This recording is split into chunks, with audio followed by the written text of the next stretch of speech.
واحد يقول طبيت إلى مسجد حمص، شفت لي واحد قاعد يصلي والخطيب على المنبر يشتم علي بن أبي طالب ويبالغ في شتمه، يقول اتذمرت أنا.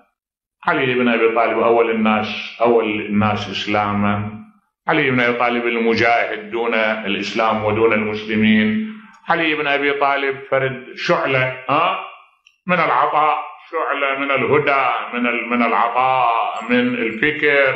تألمت، يقول وين تألمت؟ قلت له هذا اللي بصفي، قلت له ما شايف الدنيا وين واصلة؟ ليش هذا الرجل يشتم؟ شنو ذنبه؟ يقول بكى.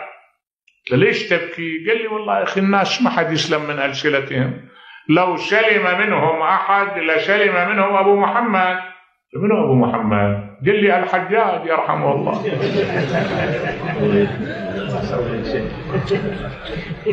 يظهر أن الدنيا يعني بيها طبعا مو يظهر، لا طبيعي هذا، حتما الدنيا أكو بيها نمط من هالنوع تكاد تنعدم عند المقاييس، وأكو بيها نمط لا والله واعي يفرق بين الحق والباطل، ويفرق بين النور والظلام، وبين العطاء وعدم العطاء،